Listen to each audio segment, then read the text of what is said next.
श्रीमद्भागवत गीता अध्याय 5 प्रस्तुति मोनू तिवारी जी द्वारा भक्ति रंगमंच चैनल के माध्यम से ईश्वर से प्रार्थना करते हैं।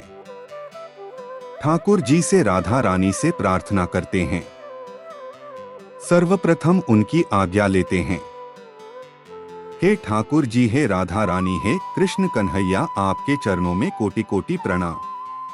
आपकी उपस्थिति यहाँ पर हो, हम आपको निमंत्रित करते हैं। आप स्वयं यहाँ आए। हमारे जीवन की जो महाभारत संगीत, उस जीवन की महाभारत में आपका बोला गया एक एक शब्द हमारे लिए है।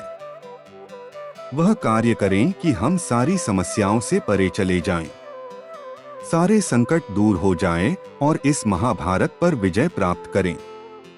प्रभु, हमें सक्षम बनाना कि आप जो हमसे कह रहे हैं हम उसे समझें और उस पर चल पाएं। हर पल हर क्षण हमारे साथ रह। प्रभु, ऐसी क्षमता दो कि हम आपका बोला गया एक एक शब्द समझ पाएं। आपकी आज्ञा लेकर के शुरू करते हैं। हरे कृष्ण राधे कृष्णा। 5वां अध्याय है कर्म योग। अभी तक हमने सांख्य योग की बात की, कर्म की बात की। भगवान किस कर्म की बात कर रहे हैं? किस तरह से हमें कर्म करना चाहिए? किस तरह से ईश्वर की प्राप्ति होती है? पिछले 4 अध्यायों में हमने यह बात की। कर्म हर कोई करता है, लेकिन कर्म एक योगी की तरह जब हो जाते हैं, कर्म योग हो जाता है, तो हम कर्म बंधन से छूट जाते हैं। फिर कोई ऐसा प्रारब्ध नहीं होता जिसकी वजह से हमें प्रारब्ध की वजह से दुखी होना पड़े, सुखी होना पड़े। हम सुख और दुख से परे चले जाते हैं। तो भगवान वही समझा रहे हैं अर्जुन को कि कर्म योग क्या होता है, कर्म को योग में कैसे परिवर्तित करें। तो 5वां अध्याय शुरू करते हैं। अर्जुन बोले, हे कृष्ण, आप कर्मों के संन्यास की और फिर कर्म योग की प्रशंसा करते हैं। इसलिए इन दोनों में से जो एक मेरे लिए भली भांति निश्चित कल्याणकारक साधन हो उसको कहिए। श्री भगवान बोले, कर्म संन्यास और कर्म योग यह दोनों ही परम कल्याण के करने वाले हैं, परंतु उन दोनों में भी कर्म संन्यास से कर्म योग साधन में सुगम होने से श्रेष्ठ है। हे अर्जुन, जो पुरुष ना किसी से द्वेष करता है और ना किसी की आकांक्षा करता है, वो कर्म योगी सदा सन्यासी ही समझने योग्य है। क्योंकि राग द्वेष आदि द्वंद्वों से रहित पुरुष सुख पूर्वक संसार बंधन से मुक्त हो जाता है। यहाँ अर्जुन का प्रश्न यह है कि भगवान भक्ति करें या कर्म करें, सही क्या है?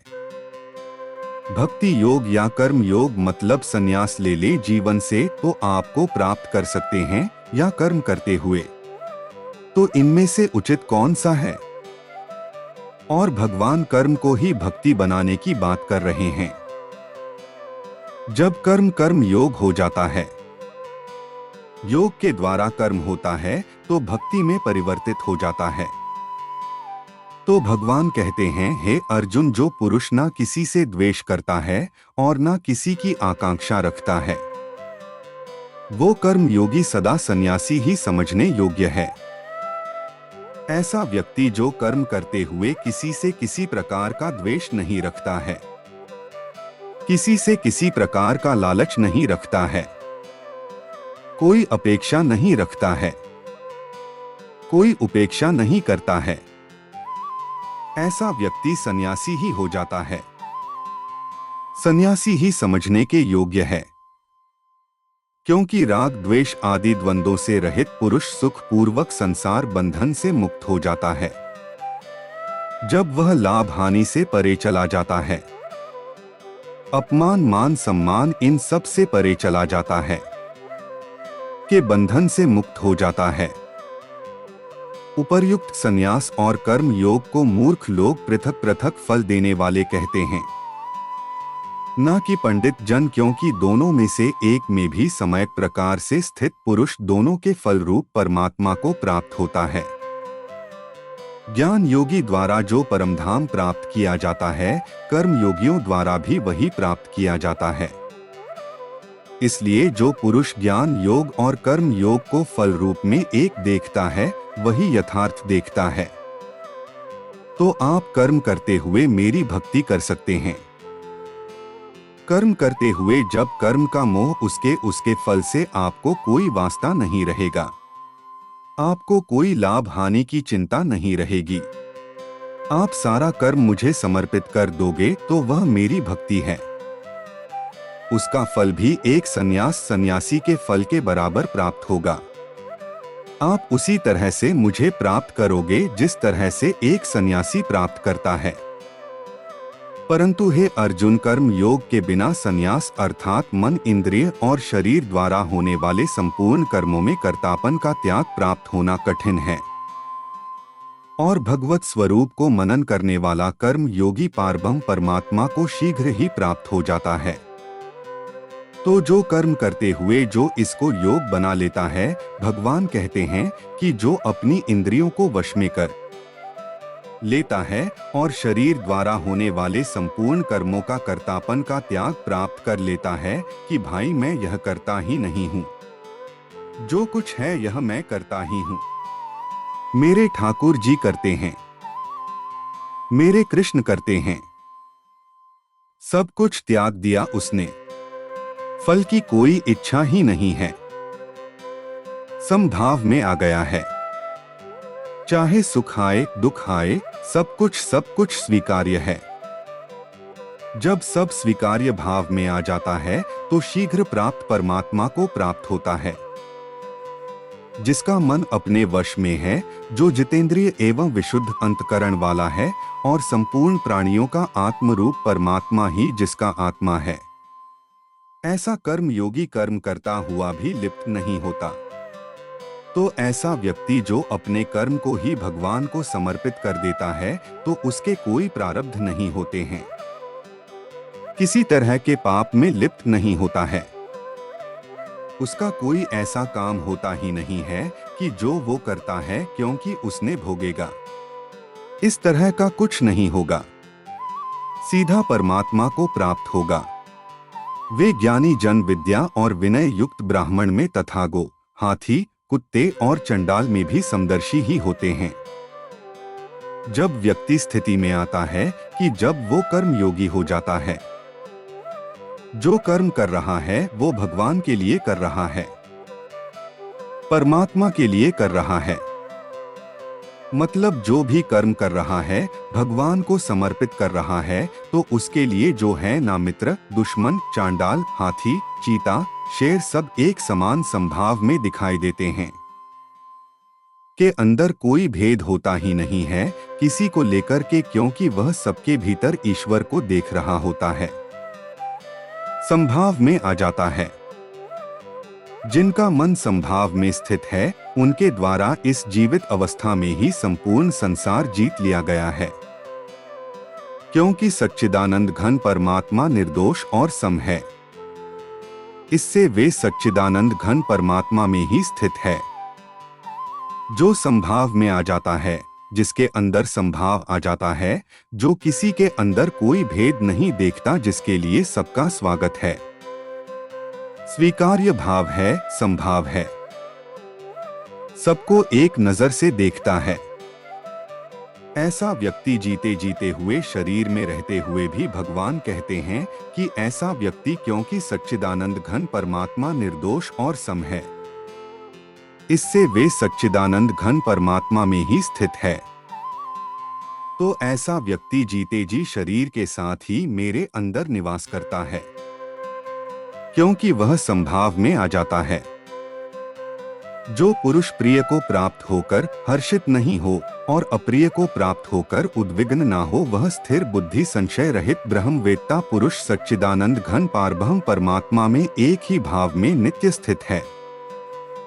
जो व्यक्ति किसी प्रिय को प्राप्त करके जो उसकी चाहत है, जो उसकी इच्छा है, जो कोई चीज वह मन में लालच है, कुछ है, उसको प्राप्त करके उसको बहुत खुशी ना हो और कुछ दुर्घटना घट जाए, किसी प्रकार का दुख प्राप्त हो जाए, तो उसको दुख को देख करके दुखी ना हो, जो सम भाव में रहे जिस पर सुख और दुख असर करना बंद कर दें, जो इन सब से परे चले जाएं, मान अपमान सम्मान इन सब से परे चले जाएं, वो व्यक्ति मुझ में निवास करता है। भगवान कहते हैं कि वह व्यक्ति परमात्मा में निवास करता है, एक ही भाव से नित्य स्थित है। भगवान के भीतर और उसके भीतर कोई ऐसा फर्क नहीं है, क्योंकि सीधा भगवान से कनेक्टेड है। बाहर के विषयों में आसक्ति रहित अंतःकरण वाला साधक आत्मा में स्थित जो ध्यान जनित सात्विक आनंद है, उसको प्राप्त होता है।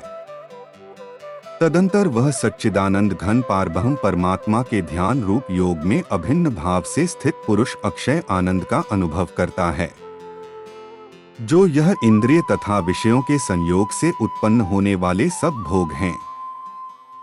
यद्यपि विषय पुरुषों को सुख रूप भासते हैं, तो भी दुख के ही हेतु हैं, और यदि अंत वाले अर्थात अनित्य हैं, इसलिए हे अर्जुन बुद्धिमान विवेकी पुरुष उनमें नहीं समाता।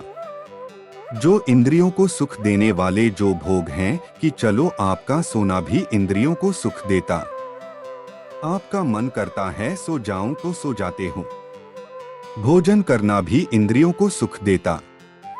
आप जीवन भर आप इंद्रियों के सुख के लिए प्रयासरत रहते हैं, आत्मा के सुख के लिए प्रयासरत नहीं रहते हैं। जीवन भर हम इंद्रियों को सुख देना चाहते हैं। जो भी सुख प्राप्ति के लिए जो हम प्रयास करते हैं, सिर्फ इंद्रियों को सुख देना चाहते हैं। तो भगवान कहते हैं कि जो इंद्रियों को सुख देने वाले लोग होते हैं ना, उनसे परे होता है। ऐसा पुरुष जो संभाव में रहता है, स्वीकार्य भाव में रहता है, क्योंकि उसको इंद्रियों के सुख से कोई वास्ता नहीं होता। वह आत्मा की भूख को तृप्त कर रहा है, इंद्रियों के सुख को तृप्त नहीं कर रहा है, इंद्रियों की भूख को तृप्त नहीं कर रहा। और हम जो इंद्रियों की भूख को तृप्त करते हैं, तो यह जो भूख है ना, यह निरंतर बनी रहती है।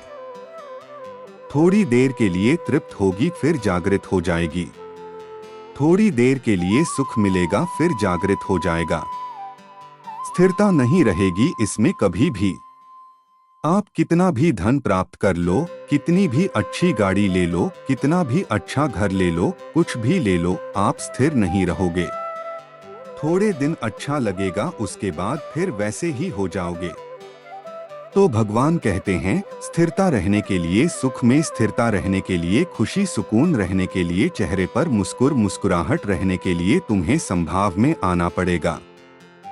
जो साधक इस मनुष्य शरीर में शरीर का नाश होने से पहले पहले ही काम क्रोध से उत्पन्न होने वाले वेग को सहन करने में समर्थ हो जाता है, वही पुरुष योगी है और वही सुखी है। भगवान कहते हैं, इस मनुष्य शरीर जो तुम्हें मिला है, इसका नाश होने से पहले तुम्हारे जीते जी तुम्हें ज्ञान प्राप्त हो जाता है, और तुम इतना सामर्थ्य प्राप्त कर लेते हो कि तुम्हें काम से क्रोध से इन सब से मुक्ति मिल जाती है। ना काम पैदा होता है, ना क्रोध पैदा होता है, ना लालच पैदा होता है, ना अपमान मान सम्मान, इन सब चीजों से परे हो जाते हो। लाभ हानि सुख दुख हर चीज से परे हो जाते हो जीते जी शरीर के साथ। तो वो पुरुष योगी है, वही सुखी है। उस जैसा सुख किसी के पास नहीं होगा। उसके पास वही सुख होगा जो परमात्मा सुख देना चाहते हैं। संपूर्ण सुख में रहेगा। ऐसा जी जो पुरुष अंतरात्मा में ही सुख वाला है, आत्मा में ही रमन करने वाला है, तथा जो आत्मा में ही ज्ञान वाला है, वह सच्चिदानंद घन परब्रह्म परमात्मा के साथ एक ही भाव को प्राप्त सांख्य योगी शांत ब्रह्मा को प्राप्त होता है। ऐसे व्यक्ति का सुख कभी कोई छीन नहीं सकता है। वो हर पल सुखी रहेगा, क्योंकि वह आत्मा की भूख को मिटा रहा है। वो इंद्रियों की भूख को नहीं मिटा रहा है, वो आत्मा की भूख को मिटा रहा है। वो आत्मा के लिए सोच रहा है, शरीर के लिए नहीं सोच रहा है, इंद्रियों के लिए नहीं सोच रहा। तो शरीर में रहते हुए हमें यह क्रिया करनी चाहिए। जब हम सक्षम हैं, तो हमें यह क्रिया करनी चाहिए, इसका प्रयास करना चाहिए। अभ्यास करना चाहिए कि हम इस प्रकार के हो पाए। और धीरे धीरे आप महसूस करोगे, जब आप इस प्रकार के होने लगोगे तो आपको किसी प्रकार की कोई चिंता नहीं सताएगी। हमेशा आपके पास सुख रहे। जिनके सब पाप नष्ट हो गए हैं, जिनके सब संशय ज्ञान के द्वारा निवृत्त हो गए हैं, जो संपूर्ण प्राणियों के हित में रत है और जिनका जीता हुआ मन निश्चल भाव से परमात्मा में स्थित है, वे ब्रह्मवेत्ता पुरुष शांत ब्रह्मा को प्राप्त होते हैं। काम क्रोध से रहित जीते हुए चित्त वाले पारब्रह्म परमात्मा का साक्षात्कार किए हुए ज्ञानी पुरुषों के लिए सब ओर से शांत पारब्रह्म परमात्मा ही परिपूर्ण है। बाहर के विषय भोगों को न चिंतन करता हुआ बाहर ही निकालकर और नेत्रों की दृष्टि को भ्रिकुटी के बीच में स्थित करके तथा नासिका में विचरने वाले प्राण और अपान वायु को सम करके जिसकी इंद्रियां मन और बुद्धि जीती हुई है, ऐसा जो मोक्ष प्राण मुनि इच्छा भय और क्रोध से रहित हो गया है, वह सदा मुक्त ही रहता है। जो इतना ध्यान में चला जाता है, भगवान कहते हैं, आंखों के बीच में केंद्रित करके अपने ध्यान को अपनी भ्रिकुटी में ध्यान को केंद्रित करके लालच से, मोह से, ज्ञान से, हर चीज से परे चला जाता है। मान से, अपमान से समभाव में आ जाता है। जिसका अपनी इंद्रियों पर इतना वश हो जाता है कि वो इंद्रियों के सुख के लिए कार्य नहीं कर रहा है, उसको पता है कि कर्ता तू नहीं है, जो सब कुछ समर्पित कर रहा है भगवान को, ऐसा व्यक्ति जो है सदा ही हर कर्म बंधन से मुक्त होता है। किसी प्रकार का कोई प्रारब्ध नहीं होता, कोई पाप नहीं होता उसके साथ, वह मुक्त रहता है। मेरा भक्त मुझको सब यज्ञ और तपों का भोगने वाला, संपूर्ण लोकों के ईश्वरों का भी ईश्वर तथा संपूर्ण भूत प्राणियों का सहृदय अर्थात सर्वार्थ रहित दयालु और प्रेमी ऐसा तत्व से जानकर शांति को प्राप्त होता है। तो भगवान कहते हैं कि ऐसा व्यक्ति जो इस भाव में आ जाता है, वह सीधा मुझे प्राप्त होता है। यहाँ पर हमारा 5वां अध्याय पूर्ण हुआ। ऐसी रहस्यमय कहानी सुनने के लिए हमारे YouTube चैनल भक्ति रंगमंच को सब्सक्राइब करें और बेल आइकन दबाना न भूलें। धन्यवाद। जय श्री कृष्णा।